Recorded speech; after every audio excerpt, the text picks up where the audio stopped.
السلام علیکم ناظرین، اس ایپیسوڈ کے شروعات میں ہم دیکھتے ہیں تیمورتاش علاؤالدین اور شہنشاہ سے کہتا ہے تم فوراً محاصرہ ختم کرو گے اور کافروں کے راستے کھولو گے۔ شہنشاہ کہتا ہے اچھا تو یوں سیدھے معاملے پر آتے ہیں، الفاظوں میں کھیلنے کی ضرورت نہیں، یہ ہوگا جو کچھ کہا اس کے مطابق سب ہوگا، جب بورسا گر جائے گا تب۔ یہ سن کے ساروس منہ چڑھاتا ہے اور کہتا ہے تم نے یہ خواب سب کے لیے سالوں تک بیچا شہنشاہ، یہ خواب ہے جو کبھی پورا نہیں ہوگا، بورسا ہمارا رہے گا، تم اپنی آنکھیں کھولو اور حقیقت دیکھو۔ اورحان نے دیکھ لیا اور اب تمہاری باری ہے۔ شہنشاہ کہتا ہے صحیح۔ اورحان نے بورسا دیکھا لیکن بورسا نے ابھی تک مجھے نہیں دیکھا، عثمان سردار نے جو طاقت مجھے دی ہے میں اس سے بورسا پر قبضہ کروں گا۔ جواباً ساروس کہتا ہے اور میں آخری حد تک اس طاقت سے جو عظیم عیسیٰ نے مجھے دی ہے اس کا دفاع کروں گا۔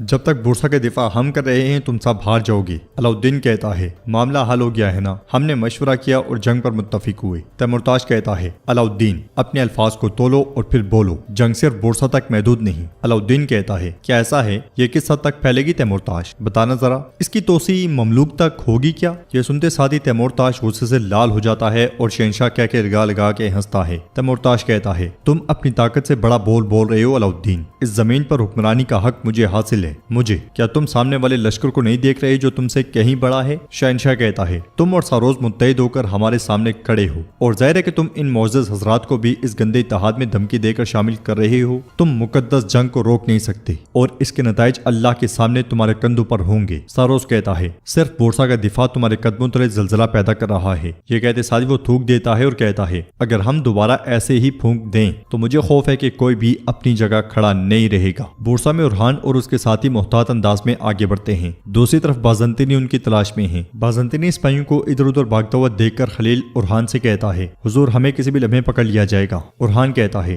ہمیں چھپنے کی جگہ تلاش کرنی ہوگی، دمرل پیچھے کا دروازہ توڑ دو۔ یہ سنتے ساتھ ہی دمرل آگے بڑھتا ہے اور ایک کمرے کا دروازہ کھول دیتا ہے۔ تیمورتاش کے پڑاؤ میں علاؤالدین کھڑے ہوتے ہوئے کہتا ہے میرے دادا ارطغرل غازی اور میرے بابا عثمان نے 100 سالوں تک مشرق و مغرب سے آنے والے طوفانوں کا سامنا بڑی طاقت سے کیا ہے، ہم بھی ثابت قدم رہیں گے اللہ کے حکم سے، تم آخری سانس تک پھونکتے رہو ساروس، جاری رکھو، چلیں شہنشاہ صاحب۔ یہ کہتے ساتھ ہی علاؤالدین اور شہنشاہ آگے بڑھتے ہیں تو تیمورتاش کہتا ہے یہ الحانی ریاست کا حکم ہے، اس میز سے اس وقت تک نہیں اٹھا جائے گا جب تک کہ صلح کا کوئی معاہدہ نہیں ہو جاتا۔ مگر علاؤالدین اس کی بات کا جواب نہیں دیتا اور آگے بڑھتا ہی چلا جاتا ہے۔ تیمورتاش کہتا ہے علاؤالدین پھر اس کی جانب بڑھتے ہوئے کہتا ہے تم غلطی کر رہے ہو، تم بہت بڑی غلطی کر رہے ہو، اگر میرا بھائی خان اپنے گھوڑے پر سوار ہو گیا تو یہ زمین خون کے دریاؤں میں بدل جائے گی، کچھ غرق ہوں گے اور کچھ نکال دیے جائیں گے۔ جواب میں علاؤالدین کہتا ہے دیکھیں گے کہ کون غرق ہوتا ہے اور کون نکالا جاتا ہے، میں معاملہ اللہ کے سپرد کرتا ہوں۔ یہ کہتے ساتھ ہی علاؤالدین چلا جاتا ہے اور شہنشاہ بھی مسکراتا ہوا اس کے پیچھے جاتا ہے۔ اس پر تیمورتاش کو بہت غصہ آتا ہے اور ساروس کہتا ہے نہیں، اپنے بھائی کے مقابلے میں زیادہ آسان ہدف ہوگا یہ علاؤالدین، میں نے اورحان کا قدم تخت سے ہلایا، تم ہر دن اس کے لیے میرا شکر ادا کرو گے، اور ہم نے شہنشاہ کے لیے بھی ایک خوبصورت جال تیار کیا ہے، یہ ختم ہو جائے گا، یا تو یہ امن سے ختم ہوگا یا کائی قبیلے کے خون سے ختم ہوگا۔ بورسا میں اورحان اور اس کے ساتھی اس کمرے میں داخل ہو جاتے ہیں اور ایک محفوظ جگہ انہیں مل جاتی ہے۔ دمرل کہتا ہے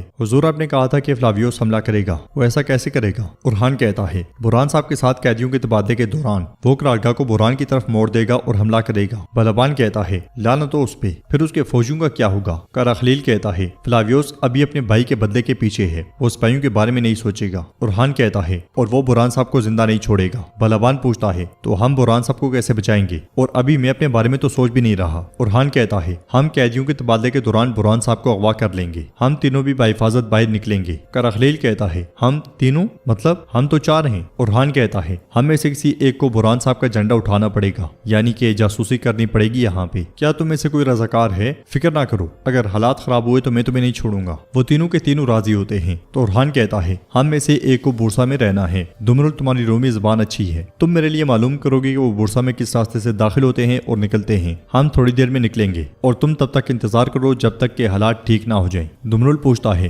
ہم رابطے میں کیسے رہیں گے حضور؟ تو اورحان کہتا ہے جیسے ہم بوران صاحب سے رابطہ کرتے تھے۔ یہ کہتے ساتھ ہی اورحان کھڑکی میں سے باہر دیکھتا ہے۔ ناظرین اس کے بعد ہم دیکھتے ہیں کہ کائی قبیلے میں حلیمہ نے ایک بکری کا بچہ اٹھایا ہوتا ہے۔ آئیکوت اس کے پاس آتا ہے اور کہتا ہے تم نے اس گھوڑے کو اپنے ہاتھوں سے کیسے جانے دیا جس کے بارے میں تم نے کہا تھا؟ بتاؤ تو حلیمہ۔ حلیمہ کہتی ہے کیا میں کبھی کسی گھوڑے کو چھوڑ سکتی ہوں؟ ایک گھوڑے چور کی وجہ سے بس نکل گیا وہ ہاتھ سے، اب بس وہ گھوڑا چور ایک بار میرے سامنے آ جائے پھر دیکھنا کہ میں اس کے ساتھ کیا کرتی ہوں، اس لیے میں درسن گھوڑے کے ساتھ وہاں آتا ہے اور اسے دیکھتے ساتھ ہی حلیمہ کہتی ہے تم گھوڑے کے چور؟ درسن کہتا ہے اب بھی مجھے گھوڑا چور کہہ رہی ہو؟ گھوڑے نے خود اپنے مالک کو چن لیا، کیا تم بھول گئی؟ حلیمہ پوچھتی ہے تم یہاں کیوں آئے ہو؟ تو درسن کہتا ہے میں ایک مسافر ہوں، جہاں راستہ لے جائے چلا جاتا ہوں، میرا راستہ بھی یہاں سے گزرا، میں تو بس دل جیتنے آیا تھا، اب یہ گھوڑا میں تمہاری امانت میں دینے آیا ہوں، گھوڑا تمہارا ہے۔ یہ کہتے ساتھ ہی وہ رسی حلیمہ کی جانب پھینک دیتا ہے اور مزید کہتا ہے مجھے لگتا ہے کہ اس پہ تمہارا حق ہے۔ حلیمہ اس سے پوچھتی ہے اچھا تو کیا تمہارے پاس جانے کی کوئی جگہ نہیں ہے؟ درسن کہتا ہے نہیں ہے۔ حلیمہ پوچھتی ہے تم کام کیا کرتے ہو؟ تو درسن کہتا ہے میں گھوڑوں کی دیکھ بھال کرتا ہوں۔ یہ سن کے حلیمہ خود سے کہتی ہے اس لڑکے کو پرکھو، اگر کہے کہ یہ کوئی کام اچھی طرح کر سکتا ہے تو بابا سے اجازت لے کے اسے کام پہ رکھ لو۔ یہ کہتے ساتھ ہی حلیمہ وہاں سے چلی جاتی ہے۔ درسن مسلسل اسے گھور رہا ہوتا ہے، حلیمہ بھی رکتی ہے اور اسے پلٹ کے دیکھتی ہے۔ ادھر دیدار ایک خاتون کے ساتھ آگے بڑھ رہی ہوتی ہے اور اسے ایک طرف لے جاتی ہے۔ وہ خاتون دیدار کو بوتل دکھاتے ہوئے کہتی ہے مقدار میں نے بڑھا دی ہے جیسا کہ آپ نے کہا تھا، لیکن اس میں بہت نقصان ہے، آپ یہ بھی جانتی ہیں دیدار خاتون۔ اس کے بعد اللہ نہ کرے تو دیدار کہتی ہے تم اس میں مداخلت نہ کرو، بس جو میں کہتی ہوں وہ کرو، اتنا کافی ہے۔ اس کے ساتھ ہی وہ دونوں آگے بڑھ جاتی ہیں۔ آگے بڑھتے ہوئے اس کا سامنا نور سے ہوتا ہے۔ وہ اس سے کہتی ہے جب تک عثمان صاحب اپنے پیروں پر کھڑے نہیں ہو جاتے میں معاملے کی راہ ہموار کر لوں گی، فاطمہ کو بھی قائل ہونے دوں اور اس کے بعد انشاءاللہ۔ تو نور کہتا ہے ماں ابھی تک لڑکی کو میرے بارے میں پتا تک نہیں ہے کہ میں کون ہوں۔ دیدار کہتی ہے وہ جان جائے گی بیٹا۔ اور نور کہتا ہے اگر سب کچھ ٹھیک بھی ہو جائے تو ہم جانتے ہیں کہ کیا ہوا ہے، بابا کا اس عہدے پر ہونا، اگر ارحان صاحب نے صرف اس وجہ سے مخالفت کی تو۔ دیدار کہتی ہے کچھ نہیں ہوگا، فکر مت کرو، میں تمہاری مراد پوری کروں گی، تھوڑا اور صبر کرو بیٹا۔ یہ سنتے ساتھ ہی نور آگے بڑھ جاتا ہے۔ ادھر ہم دیکھتے ہیں کہ علاؤالدین اور شہنشاہ آگے بڑھ رہے ہوتے ہیں۔ شہنشاہ کہتا ہے ساروز اگر مشکل میں نہ ہوتا تو وہ صلح کرنے کے لیے کبھی بھی ہمارے ساتھ نہ بیٹھتا، اور وہ نہیں چاہتا کہ سرداران طاقتور ہوں، انہوں نے دشمن کے ساتھ اتحاد کر لیا کیونکہ وہ بے بس ہیں۔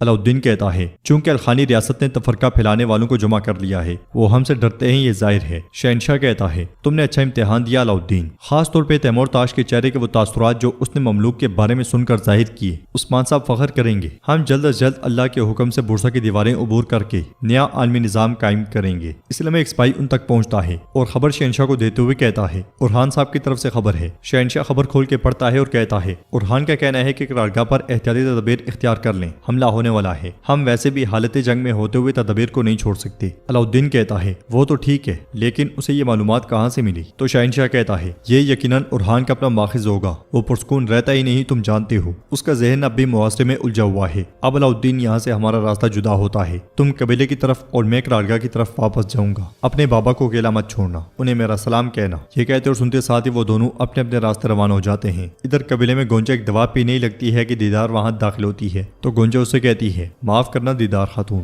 مجھے اسے وقت پر پینا ہے تاکہ میں حاملہ ہو سکوں۔ یہ کہتے ساتھ ہی گونجا ایک دم سے دوا پی لیتی ہے تو دیدار کہتی ہے یہ شفا بخشو میری بیٹی، ہم چاہتے ہیں کہ اللہ تمہیں اولاد سے نوازے اور علاؤالدین اس ریاست کی امید ہے۔ گونجا کہتی ہے اور میں دیکھ رہی ہوں کہ شاہنشاہ صاحب بھی کس طرح علاؤالدین کی حمایت کر رہے ہیں۔ دیدار کہتی ہے یقیناً ہم کریں گے، ہم ایک دوسرے کو سمجھتے ہیں۔ گونجا پوچھتی ہے کیا والدہ نے پھر سے خاتون کا موضوع چھیڑا ہے؟ دیدار کہتی ہے نہیں، ابھی وہ عثمان صاحب کے درد میں ہیں۔ بیٹی میں اپنی کہی ہوئی بات پر قائم ہوں، اگر تم نہیں چاہتی کہ تمہاری سوتن آئی تو میں اسے روکوں گی، لیکن اب معاملہ بدل گیا ہے، صدران علاؤالدین کو تخت پر نہیں دیکھنا چاہیں گے کیونکہ اس کا کوئی وارث نہیں ہے اور یہ ارحان کے حق میں جائے گا۔ گونجا کہتی ہے تو آپ کہہ رہی ہیں کہ میں اپنا دل نکال پھینکوں، ایسا ہے دیدار خاتون؟ دیدار کہتی ہے تمہارا دل علاؤالدین کے دل سے کیل سے جڑا ہوا ہے، اسے کوئی نہیں نکال سکتا، لیکن میں کہہ رہی ہوں کہ جب مجبوراً کسی خاتون سے شادی کرنی ہی ہو تو تم خود ہی اس کا انتخاب کرو، شروع سے ہی اس کی ڈوریں اپنے ہاتھ میں رکھو۔ گونجا غمگین ہوتے ہوئے کہتی ہے تم کتنی آسانی سے کہہ رہی ہو، میں کیسے کروں؟ مجھے بتاؤ میں کیسے کروں؟ میں اپنے ہاتھوں سے اس آدمی کو جسے میں پیار کرتی ہوں کسی اور کو کیسے سونپ دوں؟ نہیں میں نہیں کر سکتی۔ دیدار کہتی ہے گونجا ریاست کے مستقبل کے لیے اور اگر ہم فاطمہ اور میرے بیٹے کی شادی کروا سکیں تو پھر علاؤالدین کو اپنی بہن کی حمایت بھی حاصل ہو جائے گی اور ہم اپنے بیٹے کا خاندان بھی بنا لیں گے اور علاؤالدین کی سرداری کو بھی مضبوط کر لیں گے۔ یہ سن کے گونجا کہتی ہے بہت مشکل ہے، یہ بہت مشکل امتحان ہے۔ دیدار اسے حوصلہ دیتے ہوئے کہتی ہے اسی لیے یہ تمہارے کندھوں پر ہے، تمہارے علاوہ کوئی اور اسے برداشت نہیں کر سکتا۔ پہلے تم مجھے ہاں کہو گی، میں ہمیشہ تمہارے ساتھ رہوں گی، تم اس بارے میں اچھی طرح سوچو، ٹھیک ہے میری بیٹی؟ یہ کہتے ساتھ ہی دیدار چلی جاتی ہے اور گونجا بہت پریشان ہو جاتی ہے۔ تو ناظرین اس کے ساتھ ہی ایپیسوڈ بھی اختتام پذیر ہوتی ہے۔ ویڈیو پسند آئے تو لائک کر دیں، شیئر کر دیں، سبسکرائب نہیں کیا ہوا تو سبسکرائب کرنے کے ساتھ ساتھ گھنٹی والے آئیکن کو دبانا مت بھولیں۔ ملتے ہیں انشاءاللہ نیکسٹ ویڈیو میں، تب تک کے لیے رکھیں اپنا اور اپنوں کا بہت زیادہ خیال۔ اللہ نگہبان۔